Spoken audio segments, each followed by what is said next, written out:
आज हम पढ़ेंगे डाइजेशन और डाइजेस्टिव सिस्टम के हवाले से।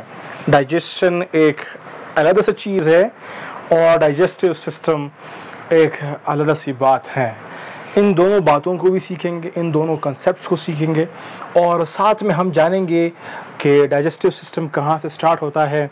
इसमें इंटरेस्टिंग पॉइंट्स होंगे, लाइक हम लोग माउथ के फंक्शंस जानेंगे, पेरिस्टासिस क्या है, एंटी पेरिस्टासिस क्या है, इमल्सिफिकेशन क्या है, एसिमिलेशन क्या है, डिटॉक्सिफिकेशन कहाँ पर होती है, कैसे होती हैं, और साथ साथ में अपेंडिक्स जिसको हम लोग अभी तक पढ़ते आ रहे हैं कि इसका कोई फंक्शन नहीं है, वेस्टिजियल ऑर्गन है।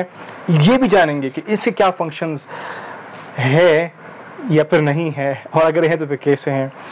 मतलब आपको बहुत कुछ मिलेगा आज के लेक्चर में, एक ही लेक्चर में, और सारे बातें जो हैं हम लोग प्रिसाइज तरीके से, सिंपल तरीके से डिस्कस करने वाले हैं। शॉर्ट टाइम में ज़्यादा कुछ सीखने की कोशिश करेंगे। डाइजेशन से स्टार्ट करते हैं। The very first point, digestion क्या है? सिंपल सी बात है, सिंपल सा डेफिनेशन है। आप लोग सिर्फ ये दो अल्फाज याद कर ले, फिर इसको अपनी अंग्रेजी में लिखे। क्या? कि कॉम्प्लेक्स फूड को डिफ्यूजिबल फूड में कन्वर्ट करना डाइजेशन कहलाता है। डाइजेशन कहलाता है। आप कॉम्प्लेक्स फूड लेते हैं, उस कॉम्प्लेक्स फूड को लेने के बाद वो आपके बॉडी में इस तरह से बन जाए कि फिर वो आपके बॉडी में जो आपका डाइजेस्टिव सिस्टम है, फिर इस सिस्टम से डिफ्यूज हो सके, आपके ब्लड में आ सके और आपके बॉडी का हिस्सा बन सके। तो डिफ्यूजिबल क्या है? वो कि जो आपके बॉडी में जा सके। फिर कहाँ जा सके?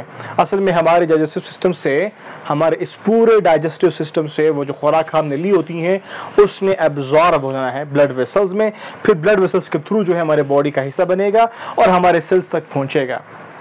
बात समझ आ रही है? तो ये क्या है? असल में सिंपल शॉर्टकट डेफिनेशन और टू द पॉइंट डेफिनेशन क्या है कि कॉम्प्लेक्स फूड का कन्वर्ट हो जाना डिफ्यूजिबल फूड में is called as digestion. Digestion एक प्रोसेस है जिसमें कॉम्प्लेक्स फूड जो है वो डिफ्यूजिबल फूड में कन्वर्ट हो जाता है। और डाइजेस्टिव सिस्टम क्या है? ये ऐसा सिस्टम है जो डाइजेशन के प्रोसेस को कंप्लीट करता है, अकॉम्प्लिश करता है। ये हमारे माउथ से स्टार्ट होता है और एनएस तक जो है कंप्लीट हो जाता है ये डाइजेस्टिव सिस्टम। इसके लिए हम लोग, इस पूरे ट्रैक के लिए हम लोग यूज करते हैं एक टर्म जिसको गट बोलते हैं, जो कि माउथ से लेकर के एनएस तक के रास्ते को बोलते हैं। This is called gut, digestive tract या फिर एलिमेंट्री कैनाल। तीन नाम हो गए, डाइजेस्टिव ट्रैक एक नाम, दूसरा नाम गट है, तीसरा नाम क्या है? एलिमेंट्री कैनाल है। इसमें हमारे पास पार्ट्स कौन कौन से हैं इस सिस्टम को बनाते हैं? माउथ है, और फिर इसोफेगस है, स्टमक है, इंटेस्टाइन है। इसमें स्मॉल और लार्ज दोनों आते हैं। तो ये हमारे पास एक शॉर्टकट अंडरस्टैंडिंग हो गई रिगार्डिंग डायग्रामिक पॉइंट ऑफ व्यू और regarding digestive system point of view.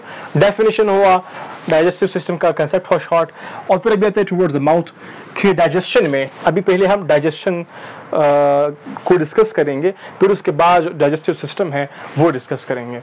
Digestion क्या है? सिंपल सी बात है, मैंने कहा कि कॉम्प्लेक्स फूड डिफ्यूजिबल फूड में कन्वर्ट होगा। तो ये कैसे होगा? वो हम ये प्रोसेस है ना, प्रोसेस हमने भी कहा कि ये एक प्रोसेस है जिसमें कॉम्प्लेक्स फूड जो है वो डिफ्यूजिबल फूड में कन्वर्ट हो जाता है। अभी ये प्रोसेस किस तरह से होता है, कैसे कॉम्प्लेक्स फूड जो है वो डिफ्यूजिबल फूड में कन्वर्ट हो जाता है? सिंपल सी बात है, माउथ में जब हम लोग कोई चीज इंगेस्ट करते हैं, कोई चीज डालते हैं, तो माउथ में जाने के बाद हमारे पास माउथ जो है वो उस खुराक की सिलेक्शन करते हैं, उसकी लुब्रिकेशन करते हैं, उसके ऊपर ये जो हमारा सलीवा है वो डालते हैं, फिर उसके बाद हम लोग टीथ के जरिए से मैस्टिकेशन करते हैं। इस तरह से यहाँ पर हमारे माउथ में से ही स्टार्ट हो जाता है digestion. Mechanical plus chemical. Mechanical कौन कर रहा है? हमारे दांत कर रहे हैं, और टोंग जो है यहाँ पर इसको मूवमेंट करवाते हैं, ये भी मैकेनिकल, एक शॉर्ट कीजिएगा, समझ लीजिएगा।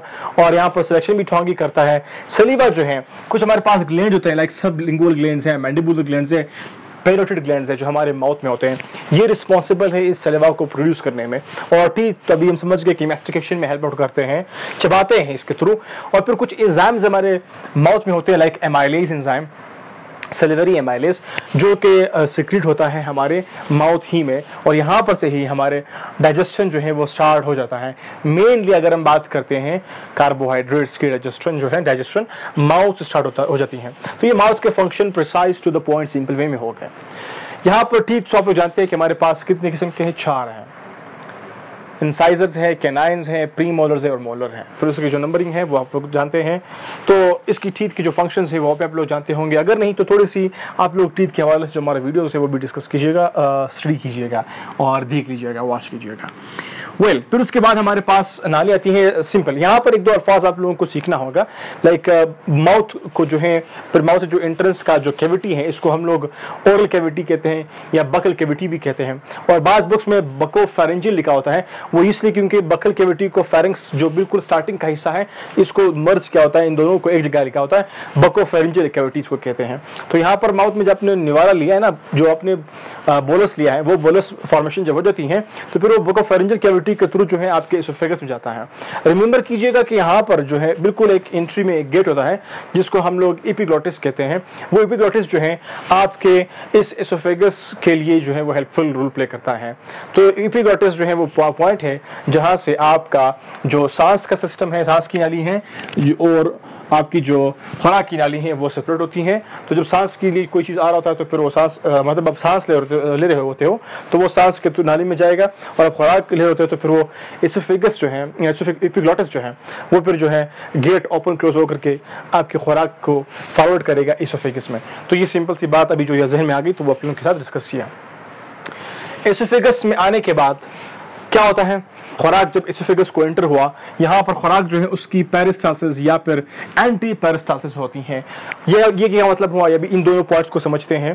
पेरिस्टाल्सिस क्या है, एंटी पेरिस्टाल्सिस क्या है। आप लोगों ने सांप को देखा होगा, जब वो खुराक लेता है, कोई भी चीज निकलता है तो वो चीज आपको दिखाई देता है कि किस तरह से जा रहा होता है सांप के बॉडी में। तो वो मैकेनिज्म जिस तरह से हमारे पास खुराक नीली है और खुराक जो है वो स्लोली ग्रेजुअली हमारे इस एसोफेगस में बिल्कुल उस तरह से जा रहा होता है जिस तरह से सांप के बॉडी में आप लोग दिखते हैं। तो इस तरह ग्रेजुअल कोई जगह जो है वो कंट्रैक्ट हो रही है, दूसरी जगह रिलैक्स हो रही है, फिर वो आगे से जो है वो चीज मूव करती है बॉडी में सांप के, बिल्कुल वैसे ही हमारे एसोफेगस में मूव कर रहा होता है। तो इस तरह से ग्रेजुअल कंट्रैक्शन रिलैक्सेशन जो आप लोग देखते हैं और उसके थ्रू पर जो है खुराक मूव करता होता है एसोफेगस में, उसको कहते हैं पेरिस्टाल्सिस। इसमें क्या होता है, ग्रेजुअल कंट्रैक्शन CONT और रिलैक्सेशन होती है। ग्रेजुअल कंट्रैक्शन और रिलैक्सेशन होती है जिसके थ्रू जो है वो खुराक जाता है टुवर्ड्स द स्टमक। और ये क्या होता है, ये अपनी तरफ से मतलब ये कि फोर्सफुली जाता होता है, ये ग्रेजुअल कंट्रैक्शन और रिलैक्सेशन जो होती हैं। फिर एंटी पेरिस्टाल्सिस क्या होता है, यही प्रोसेस जब माउथ से जा रहा होता है स्टमक की तरफ, ये पेरिस्टाल्सिस है जब खुराक अगेंस्ट द मोशन मूव करता है, मतलब पेरिस्टाल्सिस नहीं होता, एंटी पेरिस्टाल्सिस होता है। बैकवर्ड दोबारा से मुंह की तरफ जब खुराक आता है, जिस कंडीशन में आप लोग वोमिटिंग करते हैं, तो वो क्या है, वो असल में एंटी पेरिस्टाल्सिस है। वो क्या है, एंटी पेरिस्टाल्सिस। खुराक का दोबारा मूव होना एंटी पेरिस्टाल्सिस, खुराक का मूव होना एक डायरेक्शन में toward stomach is peristalsis, against stomach towards the mouth is anti peristalsis. फिर उसके बाद खुराक पहुंचता है स्टमक में। स्टमक के यहाँ पर क्या होता है, यहाँ पर एक दीवार एक रिंग सा होता है और एक रिंग यहाँ पर होता है। तो ये वाला रिंग जो है इसको बोलते हैं स्फिंक्टर। कौन सा स्फिंक्टर है, ये दिल के करीब है इसलिए इसका नाम होता है कार्डियक स्फिंक्टर। और फिर ये नेक्स्ट स्फिंक्टर क्या होता है, ये जो है ये पेल्विक रीजन में होता है, उसकी तरफ होता है, तो इसीलिए इसको नाम दिया गया था पेल्विक स्फिंक्टर। और फिर जो यहाँ पर है एक और स्फिंक्टर भी होता था, आपकी बॉडी में 3 स्फिंक्टर हो गए। रेक्टल स्फिंक्टर, रेक्टल है, पेल्विक है और कार्डियक है। कार्डियक और पेल्विक जो है ये आपके स्टमक के हो गए, और लार्ज इंटेस्टाइन के जो स्फिंक्टर है, जो रिंग है, वो क्या है, वो रेक्टल स्फिंक्टर है। तो इस तरह से ये स्फिंक्टर क्या काम करते हैं, ये वन वे मूवमेंट को अलाउ करते हैं। यहां से खुराक आ गया तो फिर स्फिंक्टर खुलेगा ताकि खुराक जो है वो स्टमक के अंदर आ जाए। स्टमक के अंदर जब खुराक आएगा स्फिंक्टर बंद हो जाएगा, फिर ये मूवमेंट करेगा टुवर्ड्स आपकी स्टमक के अंदर आएगा खुराक। यहाँ पर क्या होता है, यहाँ पर स्टमक में आपकी या तो थोड़ी सी टाइम के लिए यहाँ पर खुराक की स्टोरेज होती है, क्योंकि इसको पाउच भी बोलते हैं, थैली भी बोलते हैं, और मजीद यहाँ पर डाइजेशन भी होती है थोड़ी सी, जिसको मैकेनिकल और केमिकल डाइजेशन हम कहते हैं। मैकेनिकल जो सिंपल सी बात है, ये खुद जो है इसकी मूवमेंट होती है स्टमक की, और जिसकी वजह से खुराक जो है वो मैकेनिकल के तरीके से स्लोली डाइजेस्ट हो रहा होता है। और केमिकल यहाँ पर सर्टेन एंजाइम्स होते हैं जो खुराक को डाइजेस्ट करते हैं, तो वो बोले से फिर खाइम बन जाता है, वो खाइम पे मूवमेंट करता है, यहाँ पर आता है। जब तक वो खाइम नहीं बनता तब तक पेल्विक स्फिंक्टर जो है वो बंद रहता है। जब खाइम बन जाता है फिर पेल्विक स्फिंक्टर जो है वो खुल जाता है। इन द मीनवाइल यहाँ पर से जो आपका लीवर है वो क्या रिलीज करता है, वो बाइल रिलीज करता है, और यहाँ पर से आपका होता है पैंक्रियास, वो बाइल पैंक्रियाटिक जूस रिलीज करते हैं। कहां पर? आपके स्मॉल इंटेस्टाइन में। स्मॉल इंटेस्टाइन में ये रिलीज करवाते हैं। स्मॉल इंटेस्टाइन में भी कौन सा पोर्शन है? डुओडेनम में। तो यहां पर जब खुराक पहुंचता है स्टमक के बाद, जब मूवमेंट करता है तो लीवर पहुंचता है। लीवर में पहुंचने के बाद सॉरी यहां पर बात हो रही है स्टमक में। स्टमक में जब खुराक पहुंचा तो वो खुराक जो है स्टमक में डाइजेशन उसकी होती है। डाइजेशन के बाद जो है तो खाम जब बन जाता है, खाम फिर आएगा डुओडेनम में, और डुओडेनम में जब ये पहुंचेगा इन द मीनवाइल लीवर से रिलीज होंगे बाइल। लीवर से रिलीज होंगे बाइल। तो ये बाइल जब आएगा इस खाइम के ऊपर एक्शन करेगा, उसको न्यूट्रलाइज करेगा, क्योंकि खाइम जो है वो एसिडिक होता है और यहाँ पर फंक्शन जो है वो बेसिक फंक्शंस जो है परफॉर्म होंगे, क्योंकि जो पीएच है हमारे इंटेस्टाइन के वो बेसिक है, तो एसिडिक से बेसिक में कन्वर्जन होगी। इस तरफ बाइल जो है वो इस खाइम के साथ मिलेगा, इसको एक क्या बनाएगा, इसकी यहाँ पर कन्वर्जन होगी, एसिडिक से न्यूट्रल की कन्वर्जन होगी। जब न्यूट्रल प्रोडक्ट बन जाएगा फिर यहाँ पर जो स्मॉल इंटेस्टाइन है, स्मॉल इंटेस्टाइन में पीएच जो है वो बेसिक है, अल्कलाइन है। तो यहाँ पर क्या हुआ, अभी दो बातें आप लोगों ने रिलेशन करनी है। नंबर 1 पॉइंट, यहाँ पर आपके पास एसिडिक खुराक आ रहा था। नंबर 2 पॉइंट, खाइम जो है वो एसिडिक पॉइंट है ना। नंबर 1 एसिडिक खुराक आ रहा था जो कि खाइम है, और बाइल जो है उसके साथ इंटरेक्ट करेगा, उसको न्यूट्रल बनाएगा। न्यूट्रल बनाने के बाद जो है वो खुराक आएगा डुओडेनम में जो कि स्मॉल इंटेस्टाइन है, और यहाँ पर क्या हो जाएगा, यहाँ पर जो है इसकी मजीद डाइजेशन होगी और फाइनल डाइजेशन होगी। यहाँ पर आने के बाद पेंक्रियाज जो है वो अपने जो कुछ जूसेस है, पेंक्रियाटिक जूसेस वो रिलीज करेंगे, जिसमें ट्रिप्सिन, एमाइलेज और लाइपेज एंजाइम्स वगैरह होते हैं। वो फिर आकर के इस डुओडेनम में उस खुराक की मजीद तोड़ फोड़ करते हैं। रिमेंबर, खुराक जो आपके बॉडी में आ रही होती है by mean of this tract pathway, कि यहाँ पर जब स्टमक में आ गई फिर डुओडेनम में आता है, तो यहाँ पर एक बात जो है वो बाइल भी परफॉर्म करता है। बाइल वो क्या करता है, वो करता है फैट्स की मेटाबॉलिज्म, लिपिड्स की मेटाबॉलिज्म, ये बाइल भी करता है। बाइल जो है दो काम करता है। बाइल एक तो खुराक को न्यूट्रल कराता है, दूसरा अगर आपने खुराक में लिपिड लिए हैं तो उन लिपिड के जो लार्ज साइज के पार्टिकल्स होते हैं उनको स्मॉल साइज पार्टिकल में कन्वर्ट करते हैं। इस कन्वर्जन को, जिसमें लिपिड्स के लार्ज साइज के पार्टिकल स्मॉल साइज में कन्वर्ट होते हैं, इसको बोलते हैं इमल्सिफिकेशन। क्या बोलते हैं? Emulsification. I just got a tea, I will just take the tea, then I will continue the lecture. तो उसके लिए क्या है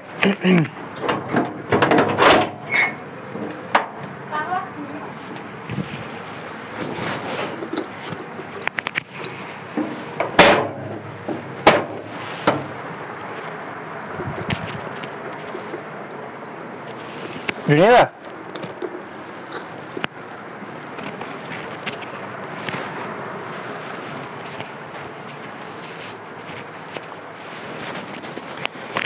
या अय्युहल्लज़ीना आमनू,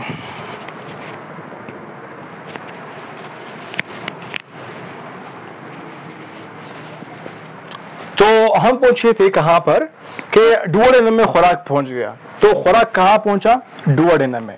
अब यहां पर मैंने बताया था इमल्सिफिकेशन मूवमेंट अर्लियर कि इमल्सिफिकेशन क्या है, ये असल में लार्ज जो ड्रॉपलेट्स हैं, जो लिपिड्स हैं, उसको कन्वर्ट करना टाइनी टाइनी ड्रॉपलेट्स में, छोटे छोटे ड्रॉपलेट्स में, किसके?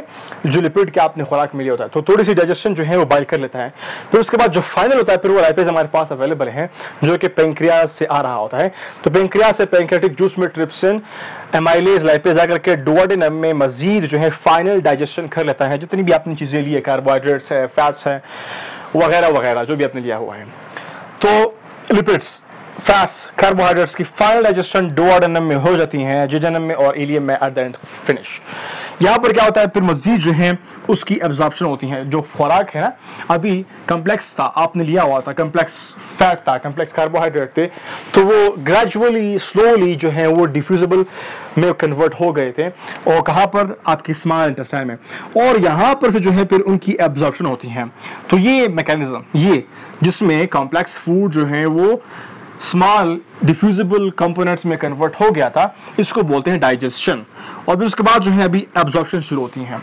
एब्जॉर्प्शन क्या है? यहां से यहां पर आपका डाइजेस्टिव सिस्टम का जो पहला पोर्शन है, पहला कंसेप्ट है डाइजेशन, वो कंप्लीट हो गया है। डाइजेस्टिव सिस्टम में जो रिमेनिंग पार्ट्स है वो अभी हम दैट इज जस्ट सिंपल कि अपेंडिक्स है, और उसके बाद हम लार्ज इंटेस्टाइन की बात करेंगे। सिंपल ये कह दीजिएगा कि लार्ज इंटेस्टाइन की भी हम बात करेंगे बाद में। थोड़ी सी यहाँ पर बात समझ लीजिएगा। एब्जॉर्प्शन होती है खुराक की, फिर वो हेपेटिक पोर्टल वेन के थ्रू जो है जाता है कहाँ पर, लीवर में। लीवर में जाने के बाद उसकी डिटॉक्सिफिकेशन होगी उस खुराक की। फिर उसके बाद जो है जब डिटॉक्सिफिकेशन हो गई, फिर वो रेडी होता है कि सेल में वो खुराक एब्जॉर्ब हो जाए। तो उस एब्जॉर्प्शन को, जिसमें से जब खुराक जो है डिटॉक्सिफाई हो गया है और अभी एब्जॉर्ब होगा कहाँ पर, सेल्स में, इस मैकेनिज्म को बोलते हैं एसिमिलेशन। खुराक का एब्जॉर्ब होना सेल्स में इज कॉल्ड एसिमिलेशन। खुराक का एब्जॉर्ब होना सेल में एसिमिलेशन कहलाता है। गॉट। अभी हम आते हैं towards the large intestine. Remaining जो अनडाइजेस्टेड रहा वो कहाँ रहेगा, लार्ज इंटेस्टाइन में जाएगा। अनडाइजेस्टेड खुराक, डाइजेस्टेड डिफ्यूजिबल जो है वो अब्जॉर्ब हो जाएगा, अनडाइजेस्टेड जो है वो लार्ज इंटेस्टाइन में आएगा। लार्ज इंटेस्टाइन के हमारे पास कितने पोर्शंस हैं, the very beginning one that is caecum, फिर उसके बाद जो है कॉलॉन है जिसकी अब मजीद हमारे पास 4 हैं। कितने, 4 पार्ट्स हैं, असेंडिंग, ट्रांसवर्स, डिसेंडिंग और सिग्माइड कॉलॉन। अभी ये कौन कौन से हैं, क्या क्या कॉलॉन है, क्या क्या है, ये कहाँ से नाम आ गए, पहले तो हम 3 पढ़ रहे थे, बीच चौथा कहाँ से आ गया।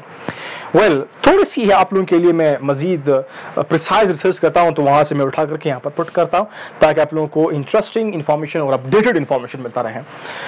सीकम जो है ये यहाँ पर जो फैब्रिकेटेड जो हमने फाइबर्स लिए होते हैं वो यहाँ पर आकर के पहुँचते हैं और यहाँ पर थोड़े से टाइम के लिए स्टोर होते हैं।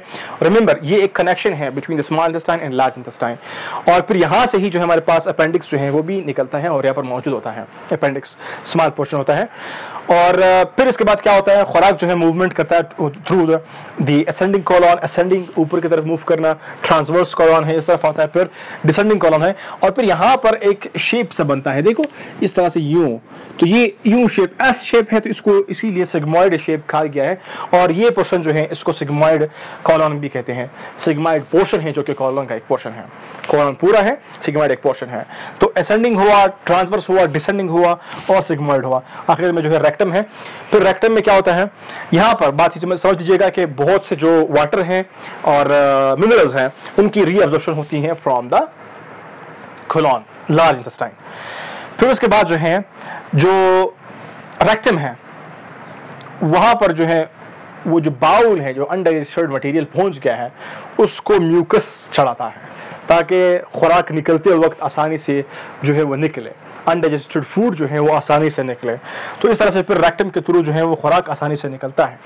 पॉइंट रिमेनिंग है अपेंडिक्स। हम कहते हैं कि इट इज वेस्टिजियल ऑर्गन जिसका फंक्शन नहीं है, लेकिन रिसर्च जो रिसेंट है वो ये बिलीव करते हैं और ये दिखाते हैं कि जिन लोगों से अपेंडिक्स जो है वो रिमूव किया गया है उन पर जब ये रिसर्च किए गए हैं उन लोगों की जो एबिलिटी है टू विथस्टैंड अगेंस्ट डिजीजेस, मतलब कि वो रह सके, कि वो स्ट्रांग रह सके बीमारियों के खिलाफ, उनके अंदर जो क़ुव्वत मुदाफ़ियत हैं वो अगर स्ट्रांग होती हैं उनमें स्ट्रांग होती, जिनमें अपेंडिक्स हैं, जिनसे अपेंडिक्स रिमूव किया गया उनमें नहीं होती, क्योंकि अपेंडिक्स इज रिस्पॉन्सिबल कि यहाँ पर लिम्फ भी होता है और साथ में बहुत सारे एंटीबॉडीज भी होते हैं। और एंटीबॉडीज हम जानते हैं कि वो पार्टिकल्स हैं जो फाइट अगेंस्ट करते हैं अगेंस्ट द जर्म्स, कि हमारे बॉडी के असल में जो फौज आर्मी कह दीजिएगा वो ये भी है, एंटीबॉडीज भी हैं, कि ये एंटीबॉडीज है और लिम्फ है।